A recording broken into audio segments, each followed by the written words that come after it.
मैं विकास भट्ट आपके अपने YouTube channel SKK maths classes पर आप सभी का स्वागत करता हूं।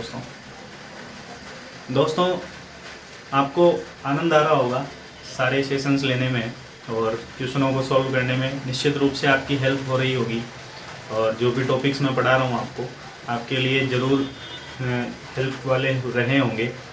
और इसी उम्मीद के साथ एक और नया टॉपिक मैं आपके लिए लेकर आया हूं जो आपके रीट के एग्ज़ाम के लिए काफ़ी इम्पोर्टेंट है और अन्य एग्ज़ामों में भी इसका उतना ही महत्व रहता है जितना इस एग्ज़ाम में। दोस्तों टॉपिक का नाम है गुणनखंड और आप खुद काफ़ी परिचित हैं इससे, ठीक है। गुणनखंड इंग्लिश में हम कहेंगे इसको फैक्टर्स। तो हमें गुणनखंड के बारे में पढ़ना है दोस्तों। फैक्टर्स हम कह सकते हैं इसको। तो जो गुणनखंड है दोस्तों, इस गुणनखंड से संबंधित कई चीज़ें आती हैं और आप ये मत समझिएगा कि गुणनखंड काफ़ी छोटा टॉपिक है। ये छोटा टॉपिक नहीं है दोस्तों, काफ़ी ब्रॉड टॉपिक है, ये बड़ा टॉपिक है और इसमें कई प्रकार के क्वेश्चन बनते हैं। क्वेश्चन कम नहीं बनते हैं, इसमें क्वेश्चन काफ़ी बनते हैं, ठीक है दोस्तों। तो शुरू करते हैं आज के सेशन को बरसात का आनंद लेते हुए। बरसात काफ़ी अच्छी हो रही है और इस सुहाने मौसम में पढ़ने का अलग ही मज़ा है दोस्तों, क्योंकि हमें अभी केवल पढ़ने में ज़्यादा फोकस करना है। मज़े तो बाद में भी लिए जा सकते हैं दोस्तों। थोड़ी इच्छा तो होती होगी, आपके परिवार के सदस्य बारिश के समय में घूमने निकलते होंगे, आस पड़ोस के लोग निकलते होंगे, तो आपको थोड़ा बहुत मन तो करता होगा कि यार छोड़ो इसको पढ़ाई को और घूमने चलते हैं। लेकिन एक तरफ एग्ज़ाम का प्रेशर, दूसरी तरफ मन मानता नहीं है, किसकी सुने। तो अभी दोस्तों एग्ज़ाम के दृष्टिकोण से आप अपनी लाइफ को जिए, क्योंकि वो ज़्यादा इम्पोर्टेंट है। बाद में जब नौकरी लग जाओगे आराम से घूमिएगा, कौन मना करने वाला है। फिर आपके पास पैसे भी होंगे और थोड़ा ज़्यादा आनंद आएगा घूमने में, क्योंकि अभी जाओगे तो क्या है, जेब में पैसा ही नहीं है, ठीक है ना। 2 साल के लॉकडाउन से निकले और उस जब बाद में जाएंगे नौकरी लग के तो जेब में पैसे भी होंगे और एक अलग ही रोक के साथ चलेंगे कि हम गवर्नमेंट जॉब लग चुके हैं साहब। तो थोड़ा मेहनत पे ध्यान दीजिए दोस्तों। डिस्टर्बेंस काफ़ी होने वाला है, क्योंकि कई चीज़ें इस महीने में और अगले महीने में होने वाली है। IPL आने वाला है, जो क्रिकेट के शौकीन हैं उनके लिए तो काफ़ी मुश्किल काम है, क्योंकि IPL आने वाला है। हाँ, अक्टूबर में वर्ल्ड कप आएगा तो तब तक तो आप फ्री हो जाएंगे। तो क्रिकेट के जो लवर्स हैं उनके लिए थोड़ा सा मुश्किल समय रहने वाला है ये। तो थोड़ा फोकस कीजिएगा दोस्तों, यही परीक्षा का समय है। भगवान परीक्षा लेगा आपकी निश्चित रूप से। आपको हर मुसीबतों से, हर समस्याओं से क्या करना है दोस्तों, आगे बढ़ना है, ठीक है। तो गुणनखंड की चर्चा कर लेते हैं दोस्तों। गुणनखंड क्या होते हैं, ध्यान दीजिए आगे। थोड़ा दोस्तों आवाज़ में प्रॉब्लम हो सकती है, मेरे हिसाब से क्लियर आ रही होगी। थोड़ा बहुत डिस्टर्बेंस हो सकती है, क्योंकि बारिश का टाइम है दोस्तों, तो थोड़ी बारिश की बूंदाबांदी की जो आवाज़ है वो थोड़ी डिस्टर्ब ज़रूर करेगी। लेकिन अगर आपको पढ़ना है तो निश्चित रूप से आपको एकाग्रता रखनी पड़ेगी, ठीक है दोस्तों। तो ध्यान दीजिए, आज के सेशन को शुरू करते हैं। तो गुणनखंड दोस्तों क्या होता है ये समझ लीजिए। गुणनखंड बेसिकली दोस्तों टुकड़े होते हैं, ठीक है ना। 2 शब्दों से मिलकर बना है, गुणन प्लस खंड। गुणन प्लस खंड का मतलब क्या हुआ दोस्तों, गुणन मतलब गुणा के रूप में और खंड मतलब दोस्तों टुकड़े, ठीक है। ऐसे टुकड़े, ऐसे फैक्टर्स जो किस रूप में हो, गुणा के रूप में, ठीक है। एक चीज समझिए यहां से, मान लीजिए हमसे कहा जाए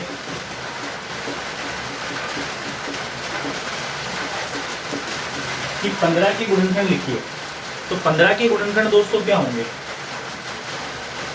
15 के गुणनखंड क्या होते हैं ये अच्छे से समझिए। गुणनखंड लिखने का सबसे बढ़िया तरीका क्या होता है दोस्तों, पहाड़े आपको याद है, पहाड़े के हिसाब से आप गुणनखंड लिखिए। कैसे, मैं बताता हूँ आपको।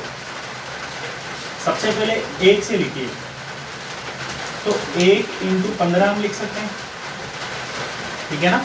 यानी 15 में अगर हम 1 का भाग लगाएं तो कितनी बार जाएगा दोस्तों? 15 बार ही जाएगा। यानी हम क्या लिख सकते हैं 15 को? 1 × 15 लिख सकते हैं। क्या 15 में 2 का भाग जाता है? नहीं जाता है। ठीक है। 3 का जाता है? बिल्कुल जाता है, 3 का भाग जरूर जाएगा। 3 × 5। ठीक है।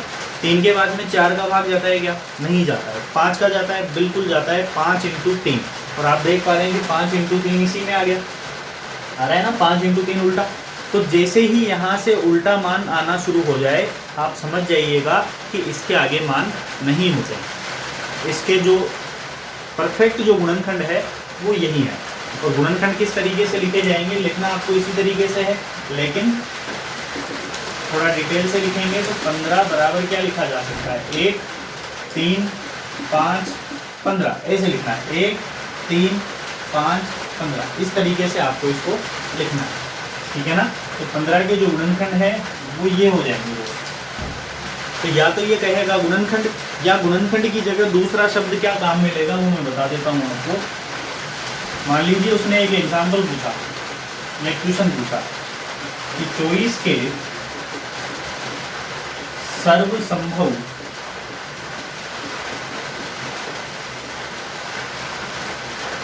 गुणनखंड क्या है?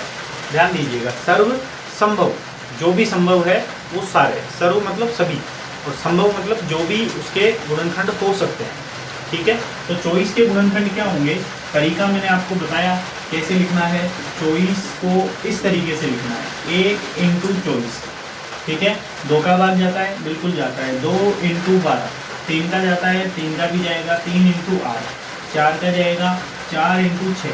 5 का जाएगा? नहीं जाएगा। 6 का जाएगा? बिल्कुल जाएगा, 6 × 4। यहीं से उल्टा शुरू हो गया वापस। ठीक है ना। जैसे ही हमें उसका उल्टा मान मिल जाए तो आप समझ जाइएगा कि इससे आगे हमें नहीं लिखना है, इतने ही उसके गुणनखंड होंगे। ठीक है ना। समझ गए ना आप मैं क्या कह रहा हूँ? 5 लिखेंगे, 5 का भाग जाएगा नहीं। 6 लिखेंगे तो क्या लिखना पड़ेगा? 6 × 4। क्या लिखना पड़ेगा? 6 × 4। और 6 × 4 यहीं पे लिखा हुआ है आपको, 6 × 4। तो जैसे ही आपको उल्टा मान मिलता है आपको उससे आगे नहीं लिखना है। तो गुणनखंड क्या हो गया दोस्तों? लिखने का तरीका मैंने क्या बताया? ऐसे चलना है, फिर ऐसे चलना है, फिर ऐसे चलना है। ठीक है। इस रूप में आपको लिखना है, बढ़ते हुए क्रम में। सीधी भाषा में अगर कहूँ, बढ़ते हुए क्रम में।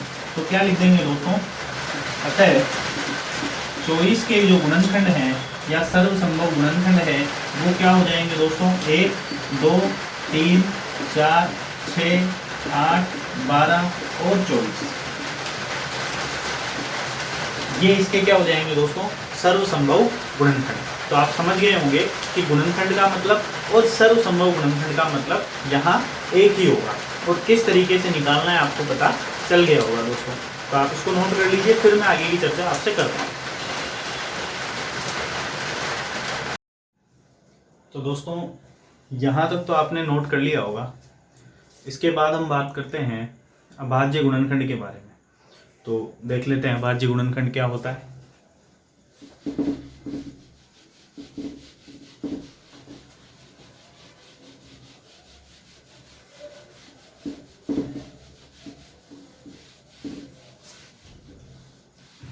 ठीक है। अब हम बात करने वाले हैं दोस्तों अभाज्य गुणनखंड के बारे में।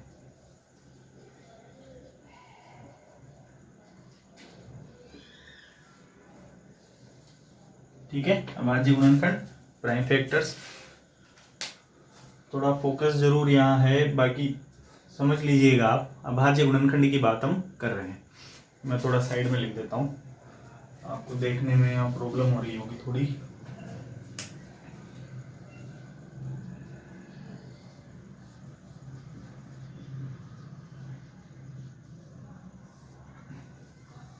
अभाज्य गुणनखंड, तो अभाज्य गुणनखंड के बारे में हम देखने वाले हैं दोस्तों। ध्यान दीजिए, अभाज्य गुणनखंड क्या होता है सबसे पहले इसे समझ लेते हैं हम।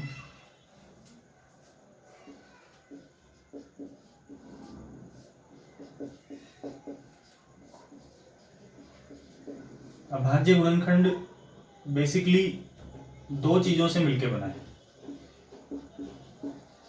एक तो अभाज्य और एक गुणनखंड। ठीक है, एक तो अभाज्य और एक गुणनखंड। क्या मतलब है इसका? सीधा सा मतलब है दोस्तों, अभाज्य का मतलब तो हो गया अभाज्य संख्याएं, अभाज्य संख्याएं क्या होती है? तो ऐसी संख्याएं जिनमें स्वयं के अलावा अन्य का भाग नहीं जाता है, उसको हम क्या कहेंगे दोस्तों? उसको हम कहेंगे अभाज्य संख्याएं। और गुणनखंड आप भली भांति जानते हैं, गुणनखंड क्या होते हैं? गुणा के रूप में टुकड़े, फैक्टर्स जो किस रूप में हो? मल्टीप्लिकेशन के रूप में हो। तो अभाज्य गुणनखंड विधि के अंदर हमें कौन सी संख्याएं काम में लेनी है दोस्तों? अभाज्य संख्याएं। अभाज्य संख्याएं कहाँ से शुरू होगी? तो 2 से शुरू होगी, 1 से नहीं होगी। सबसे छोटी अभाज्य संख्या कौन सी होती है दोस्तों? 2 होती है। 3, 5, 7, 11, 13, इस तरीके से ये क्या होती है दोस्तों? अभाज्य संख्याएं होती है। तो आपको अभाज्य संख्याएं काम में लेनी है किसके अंदर? अभाज्य गुणनखंड विधि के अंदर। क्वेश्चन किस तरीके से आएंगे वो हम देख लेते हैं। देखिए क्वेश्चन नंबर 1 देख लेते हैं। जैसे मान लीजिए 64 के अभाज्य गुणनखंड ज्ञात कीजिए। क्या करना है दोस्तों? 64 के अभाज्य गुणनखंड ज्ञात करना है। किस तरीके से ज्ञात करेंगे? ध्यान दीजिए, यहां हमने लिख दिया दोस्तों 64, और ये विधि में पहले आपको समझा भी चुका हूं, वर्गमूल मैंने समझाए थे आपको, फिर भी हम देख लेते हैं वापस। सबसे पहले भाग लगाना है आपको अभाज्य संख्या 2 का। 2 का भाग लगाएंगे तो क्या आ जाएगा? 2 तिया 6 और 2 दूने 4। फिर 2 का भाग लगाने पर कितना आ जाएगा दोस्तों? 16 आ जाएगा। फिर 2 का भाग लगाएंगे, 8 बार जाएगा, फिर 4 आ जाएगा, फिर 2 आ जाएगा, फिर 1 आ जाएगा। इस तरीके से हमें भाग देना है।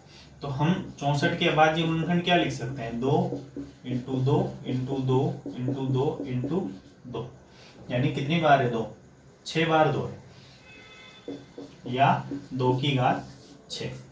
तो ये इसका आंसर हो जाएगा दोस्तों अभाज्य गुणनखंड के रूप में। तो 64 का अभाज्य गुणनखंड इस तरीके से हमें निकालना है। ठीक है, एक एग्जाम्पल में और समझा देता हूँ, उसके बाद आपको ये क्लियर हो जाएगा कि अभाज्य गुणनखंड विधि किस तरीके से हल की जाती है। क्वेश्चन नंबर 2 की हम बात कर रहे हैं। 140 के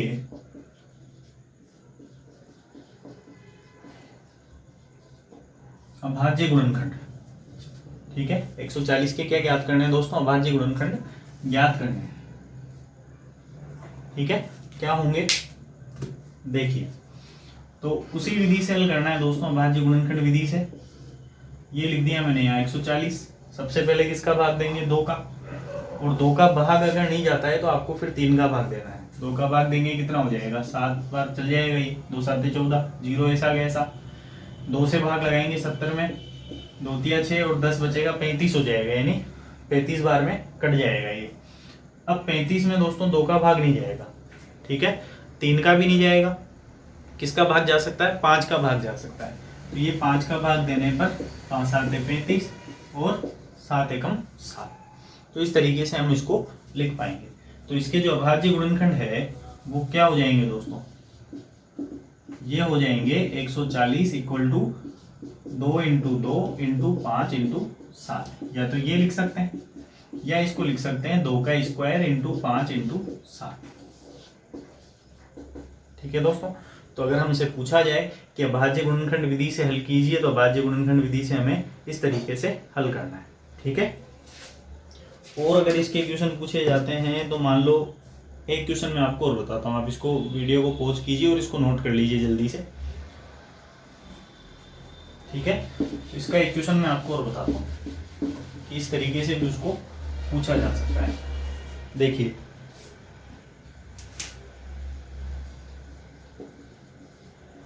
दो 240 के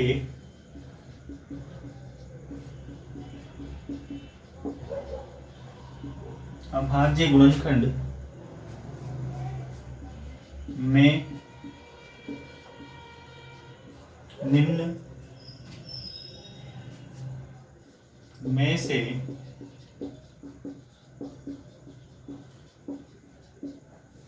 कौन सा नहीं होगा? ये कुछ ऑप्शन दिए हैं मैंने इसमें, 2, 3, 4 और 5। ठीक है। अब ये प्रश्न दोस्तों मान लो एग्जाम में आ गया, इसमें हमें क्या करना है? तो एक तरीका तो होगा कि हम इसको हल करके देखें, और जो समझदार बच्चे होंगे वो इसको हल भी नहीं करेंगे। क्यों नहीं करेंगे? क्योंकि ये कौन सी विधि है दोस्तों? अभाज्य गुणनखंड विधि। और यहाँ पर अभाज्य संख्या ही काम में ली जाती है, जबकि यहाँ पर 4 क्या है दोस्तों? भाज्य संख्या है। 4 में इसके अलावा अन्य संख्या का भी भाग जाता है। इसलिए ये क्या पूछ रहा है, देखिए निम्न में से कौन सा नहीं होगा? तो कौन सा नहीं होगा? 4 नहीं होगा। आप हल करके देख सकते हैं। हालांकि हल करना यहाँ मूर्खता होगी थोड़ी सी, क्योंकि जब हमें पहले से बताया 2 अभाज्य है, 3 अभाज्य है, 5 अभाज्य है, केवल 4 भाज्य है, तो 4 ही इसका उत्तर होगा। फिर भी मैं हल करके बता देता हूँ। 240 के अभाज्य गुणनखंड 2 से भाग लगाएंगे, 2 एकम 2, 2 दूनी 4, ये 120, ये हो जाएगा दोस्तों 60, फिर 30 हो जाएगा, ये हो जाएगा 15, 3 पंजे 15, 5 एकम 5। तो यहाँ आप देख पा रहे हैं 2, 3 और 5, ये 3 संख्याएं इसमें आ रही है। 4 कहीं पे भी नहीं आ रहा है, इसलिए इसका आंसर क्या होगा दोस्तों? 4 होगा। तो अभाज्य गुणनखंड के जो क्वेश्चन है वो इस तरीके से पूछे जा सकते हैं। आपको केवल अभाज्य गुणनखंड विधि से प्रश्न हल करना आना चाहिए। प्रश्न अपने आप वो एग्जामिनर बना लेगा, हमें विधि आनी चाहिए कि किस तरीके से हल किया जाता है। ठीक है दोस्तों, इसके बाद इसको आप पहले नोट कर लीजिए, फिर मैं आगे की चर्चा आपसे करता हूँ।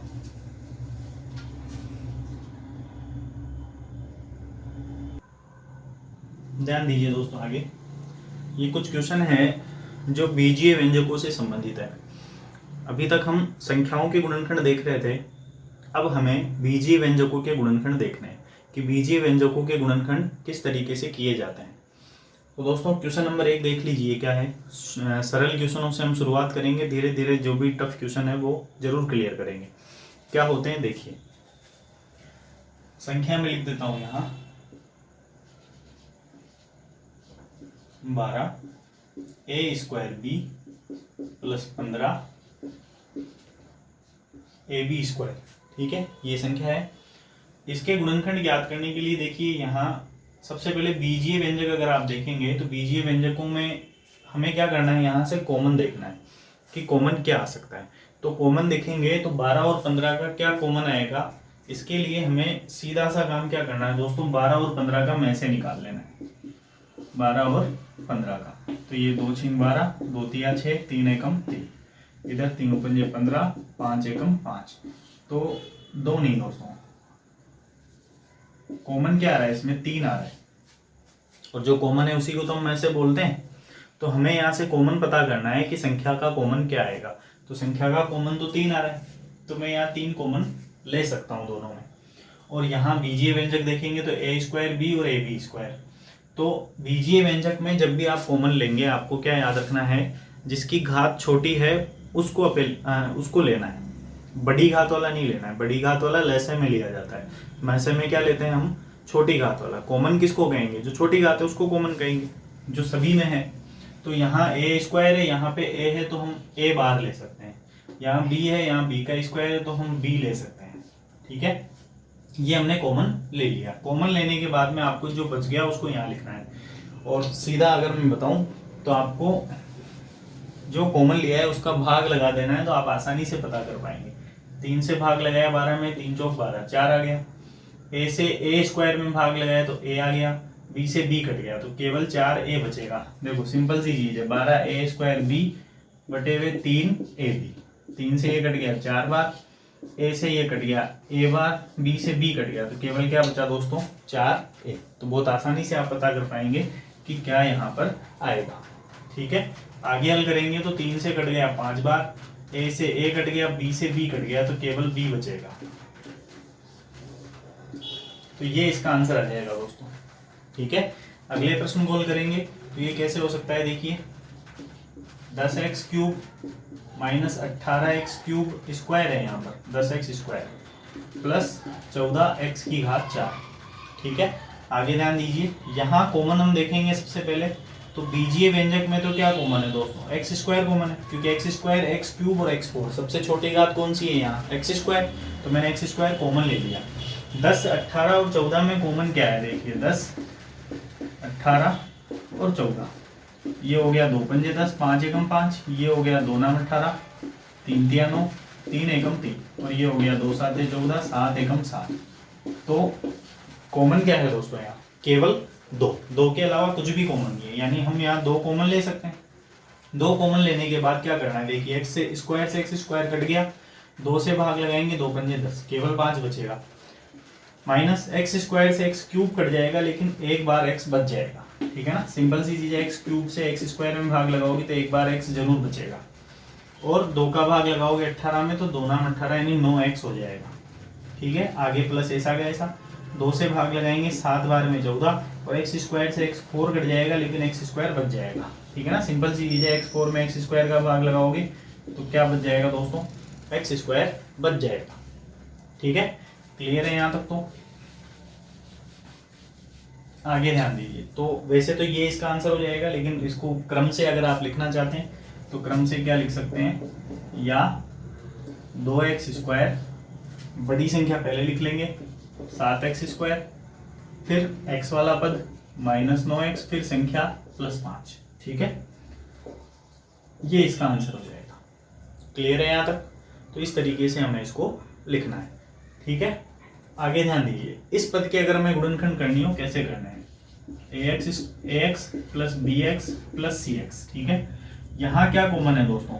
हम देख पा रहे हैं कि तीनों में x कॉमन है, इसके अलावा कुछ भी कॉमन नहीं है। अंदर क्या बच गया? a, यहाँ बच गया b, और यहाँ बच गया c। तो यही इसका आंसर है, ठीक है। तो काफी सिंपल से क्वेश्चन है, लेकिन वो सिंपल तब लगेंगे जब हमें समझ में आएंगी चीजें, ठीक है। तो आप इसको नोट कीजिए, फिर मैं आगे की स्थिति से आपको चर्चा करता हूँ आगे की स्थिति के बारे में। तो ये 2 क्वेश्चन और देख लेते हैं दोस्तों, इससे हमारा टॉपिक क्लियर हो जाएगा, जो भी हम समझना चाह रहे हैं। ध्यान दीजिए आगे, ax plus b x plus a y plus b y plus a z plus b z, इसके गुणनखंड ज्ञात करने हैं। तो क्या हो सकते हैं, देखिए।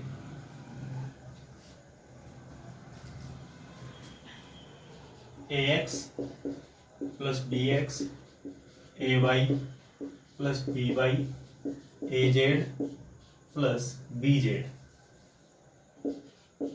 ठीक है। कॉमन क्या है दोस्तों इसमें? यहाँ दोनों में x कॉमन है, तो क्या बच गया? a plus B. यहाँ दोनों में y कॉमन है, अंदर क्या बच गया? a plus B. यहाँ दोनों में z कॉमन है, अंदर क्या बच गया दोस्तों? a plus B. और तीनों ही पदों में कॉमन क्या है? तीनों ही पदों में कॉमन है a प्लस बी।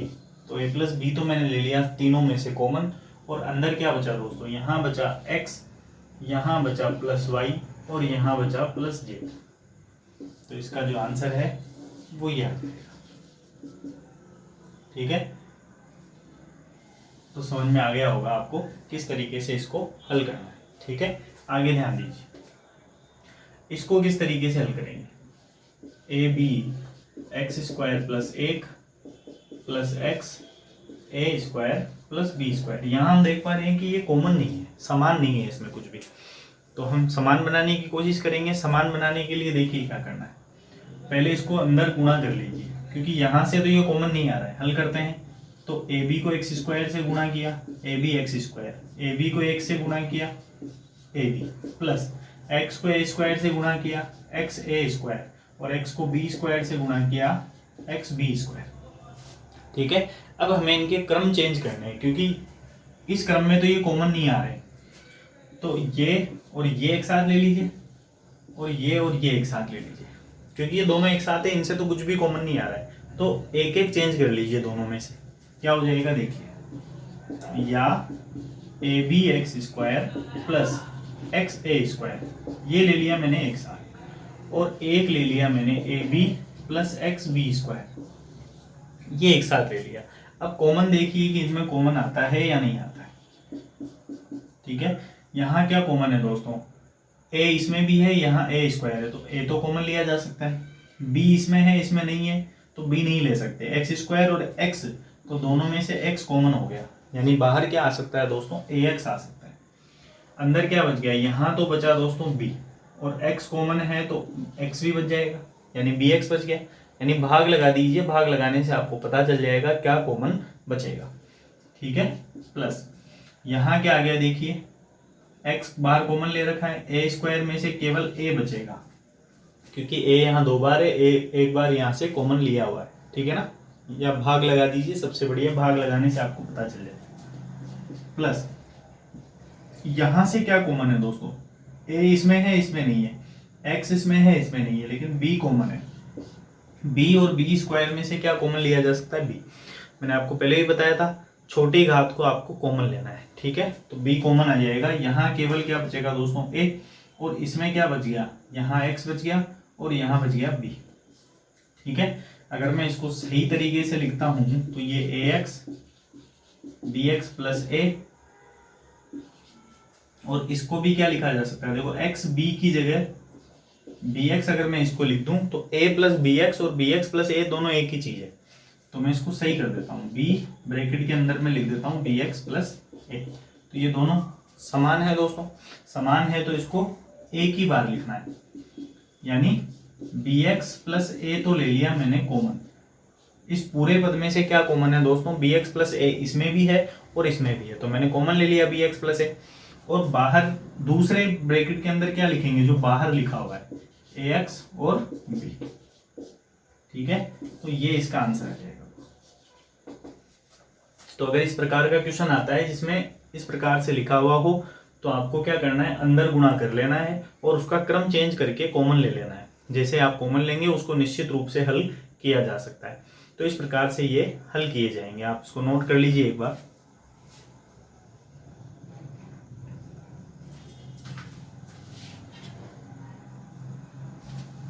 ठीक है, तो आपने इसको नोट कर लिया होगा दोस्तों। तो ये था दोस्तों आज का सेशन जिसमें हमने गुणनखंड के बारे में पढ़ा, और गुणनखंड को एक तरह से हमने सर्वसंभव गुणनखंड भी कहा कि जितने संभव गुणनखंड है वो लिखिए। फिर हमने अभाज्य गुणनखंड देखा कि अभाज्य गुणनखंड विधि से कैसे हल करना है, और उसके बाद में हमने बीजीय व्यंजकों के गुणनखंड देखे। बीजीय व्यंजकों के गुणनखंड काफ़ी ब्रॉड टॉपिक है, अभी हमें इसमें कई चीज़ें समझनी है और क्वेश्चन भी इन्हीं में से आते हैं, बीजीय व्यंजकों में से। तो हमें काफ़ी चीज़ें कवर करनी है, क्रम से हम चलेंगे, निश्चित रूप से कवर करेंगे। आज का जो सेशन है इसको यहीं विराम देते हैं। आप इन क्वेश्चनों को रिवाइज कीजिएगा, बिना देखे करने की कोशिश कीजिएगा। इसी टाइप के अगर क्वेश्चन आपको कहीं मिलते हैं तो ज़रूर प्रैक्टिस कीजिए, ठीक है ना। क्योंकि practice make a man perfect, क्योंकि प्रैक्टिस करोगे तभी आप परफेक्ट बन पाओगे, ठीक है दोस्तों। तो मिलते हैं अगले वीडियो में, इसी टॉपिक को आगे बढ़ाएंगे और इससे संबंधित कई नई चीज़ें मैं लेकर आऊँगा। तो जुड़े रहिए SKK मैथ्स क्लासेस से। मिलते हैं अगले वीडियो में। जय हिंद, जय भारत दोस्तों।